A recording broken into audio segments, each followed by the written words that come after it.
Oh, this shit again.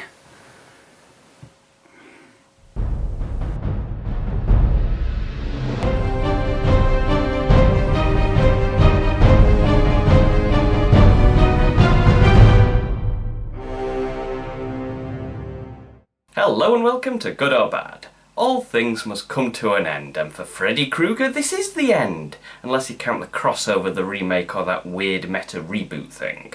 But nevertheless, Freddy's Dead: The Final Nightmare is the last in the original series of movies. In the too many movies Freddy Krueger has been active in Springwood, he has killed everybody's children except for this guy. He is the only one left alive, and that's for a very good reason. Which is because he needs at least one left alive so he can jump to a new town. So this movie pretty much confirms that Freddy is bound to Springwood. He cannot infect the dreams of people beyond it. That is, of course, unless he loopholes his way out of it. So the movie begins by introducing us to John Doe. And no, that isn't his real name, but we are never told his real name. So we are stuck with the makes me want to watch any other movie the name appears in, John Doe. He is on a plane and then starts falling through the sky. After a random woman calls him a pussy. Don't be a pussy. Then he wakes up in his own bed only to find out the house is falling through the sky. I'm gonna go ahead and say he has a fear of heights.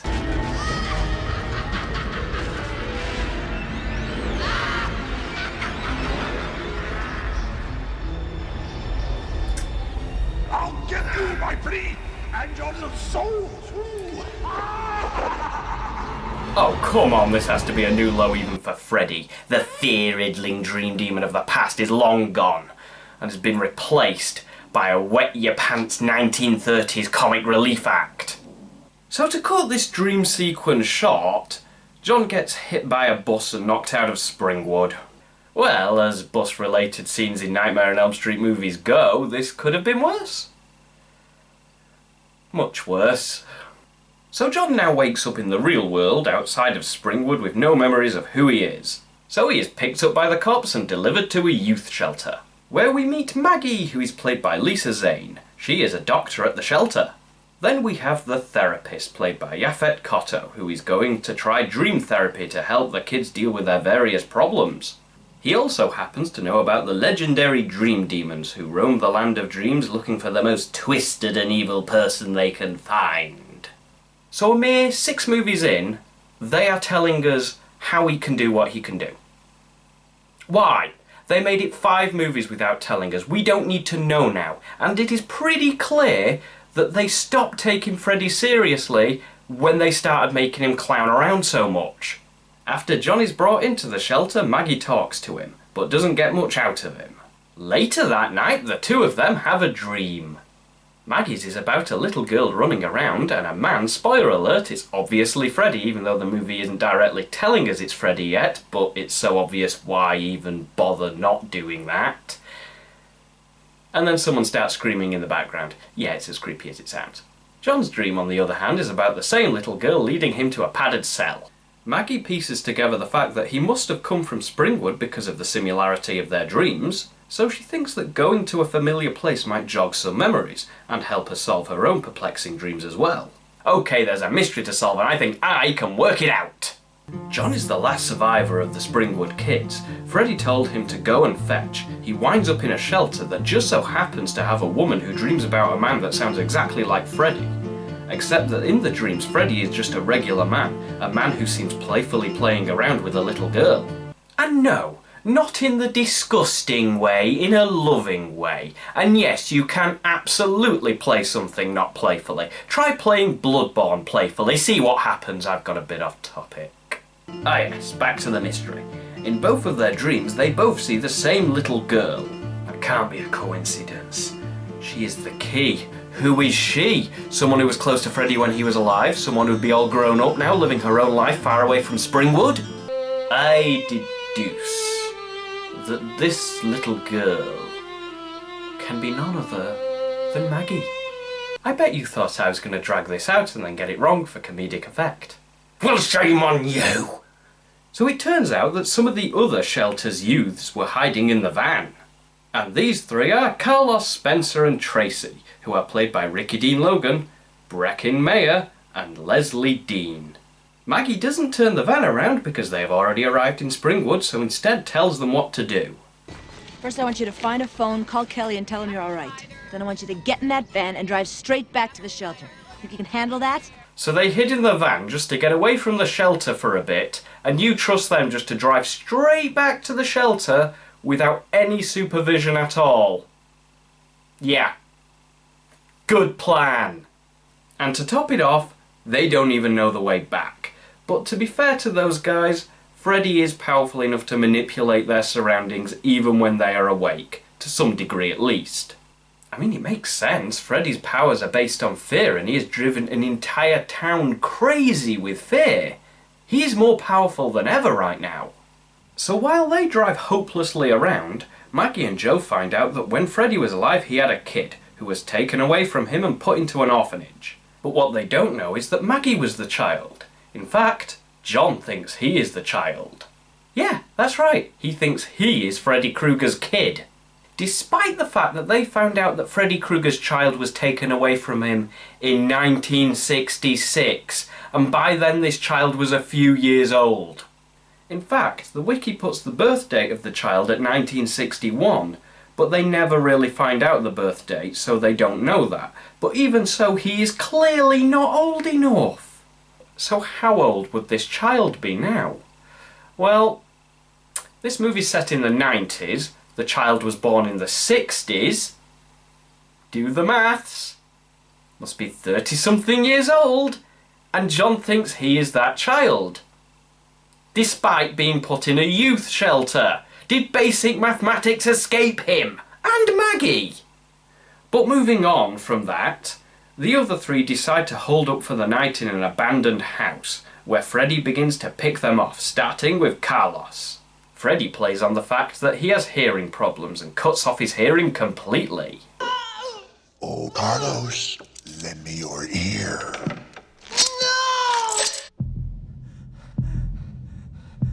And while they do have shots of him clowning around, which does detract the horror away from this, the core idea of Freddy attacking a very personal fear was a great idea. I just wish they tried to make Freddy scary again. Freddy goes from deafening Carlos to giving him super hearing, which unfortunately leads to more clowning about, and Carlos's head exploding.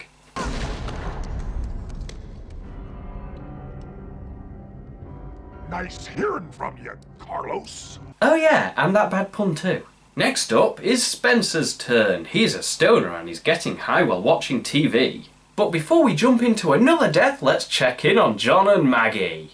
They are trying to find out more about Freddy's child, but no one will tell them anything, and John still thinks he is the child, despite obviously not being old enough. And even Maggie does not work this out. Why can't they see this obvious reason why he cannot possibly be the child? Sorry, this is just really bugging me. But anyway, Tracy left the house and tracked Maggie down, so they all go back to the house and regroup. Meanwhile, Johnny Depp helps celebrate the 10-year anniversary of Nightmare on Elm Street by making a cameo. But back to the movie. Spencer gets sucked into a video game, and thus follows the most over-the-top, silliest, ridiculousest Freddy Krueger scene ever put to film. Super Spencer! Yeah!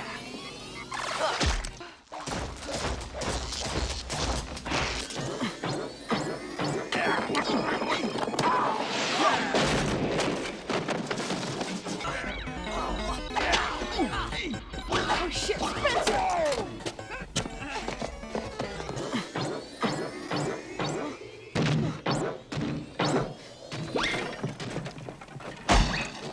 What the fuck is this?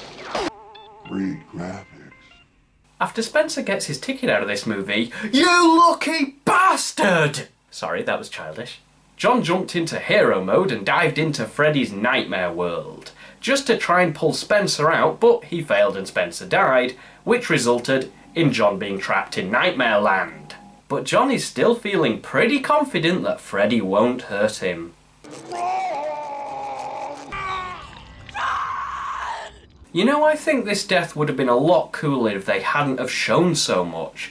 mainly because 99% of it is comic relief, is getting so bad in this movie that Freddy might as well be a Looney Tunes villain. So now that the movie has revealed that Freddy is Maggie's father, he Star Treks his way into her body, so she can, without knowing, give him access to the rest of the world. The movie then goes into more detail on what happened to Maggie when she was younger, that being Freddy's wife and daughter found out that he was the Springwood slasher, so Freddy killed his wife and made his daughter promise not to tell. But of course, she did. Alright, let's wrap this up. Freddy goes after Tracy and uses her childhood traumas to torment her.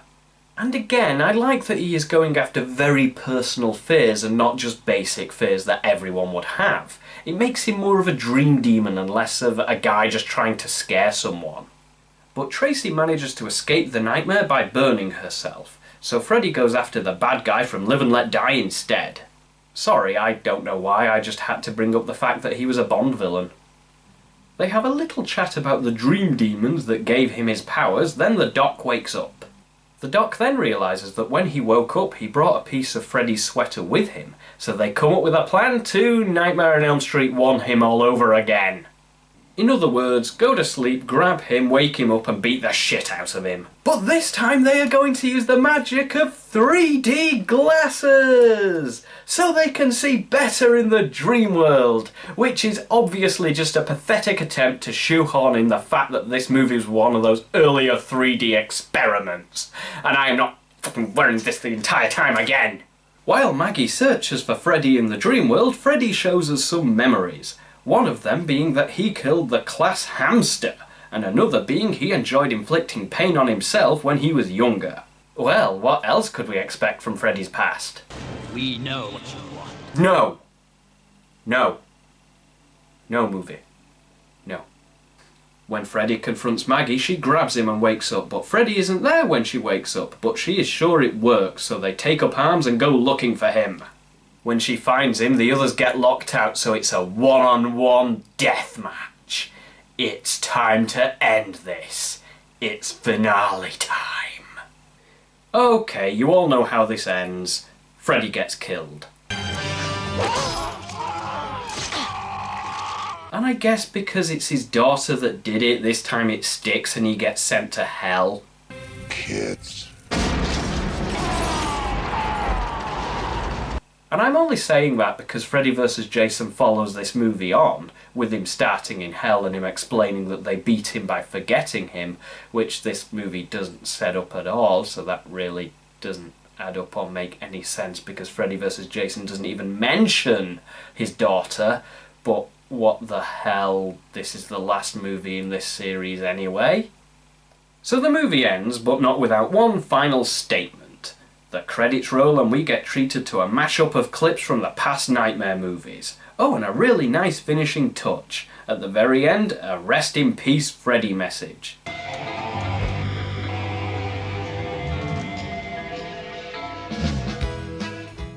And I have to say that this movie is one of the most annoyingly thought-provoking movies in the whole series, because I do like some of the themes in this.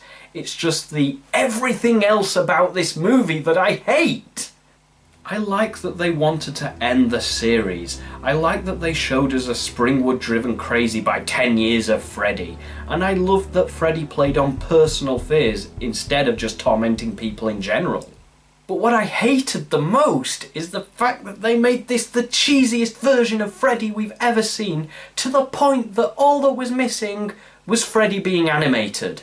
The death scenes were way too over the top and we had no defining nightmare sequence. They were all quite boring and ruined by the fact that they were designed to be silly. I don't know how the Nightmare on Elm Street series lost its way, but clearly it did. I have no idea how it got from this to this. And the irony that this movie attempted to play around with 3D effects, but gave us the most basic two-dimensional characters that a Nightmare movie has ever given us. And talk about a letdown. The child of Freddy Krueger. You could do tons with that idea, but they literally do nothing with it. But I have to admit one thing. I like the fact that she dedicated her life to helping children. It's kind of ironic, really. So to sum up, the acting was okay, the effects were at times tolerable, the music was serviceable, the big fight at the end was in comparison to the earlier scenes amazing, but in general exceptionally lacking. So overall, I have to say, this movie sucks. It's bad. It's really, really bad. But at the very least, it was the last movie of this style. You have been watching Good or Bad, and the nightmare is over. See you next time.